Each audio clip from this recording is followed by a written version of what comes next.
বহিরঙ্গ অর্থটা। বহিরঙ্গ অর্থ কি? নিত্য সম্পৃক্ত।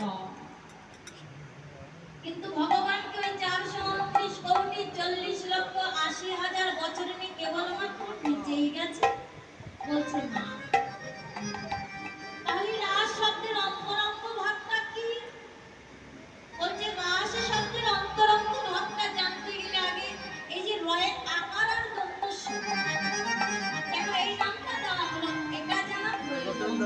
কারণ রয়ে থেকে বিদ্যমান, দন্ত শয়ে থেকে বিদ্যমান, আর মাঝখানের ওই আকারটাতেই বাকি বিদ্যমান রয়েছে, এটা আমরা জানি।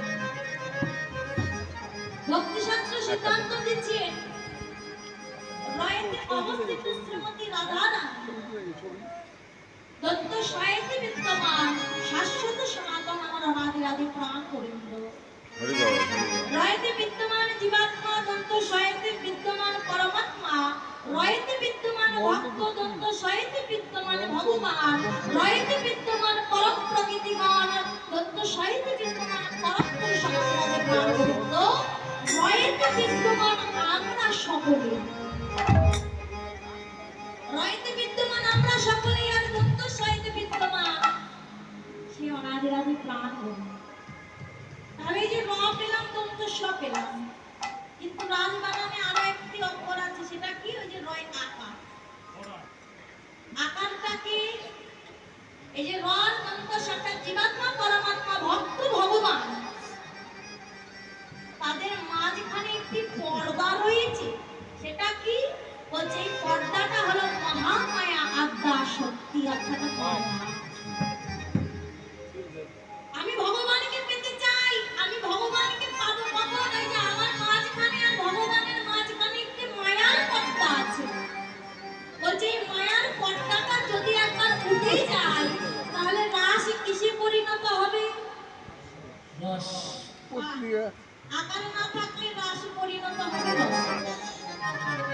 তাহলে রসটা আস্বাদন যতক্ষণ না হয়েছে ততক্ষণ রাস শব্দটা আমরা বলবো না। রাস আস্বাদন করেও আমরা ভগবান পাবো। এই কারণে বলছে সর্বপ্রথমে মায়ার পর্দাটা উঠে দাও, কারণ মায়া থাকিতে কোনোদিনও কৃষ্ণ পাওয়া যায় না। আরে মায়াটা উঠাতে পারে কে? বলছে যোগ মায়া। যোগ শব্দের অর্থ কি? মিলন। দুইটি বস্তুর যে মিলন করিয়ে দিতে পারে, এখানে তাকেই বলা হয়েছে যোগ।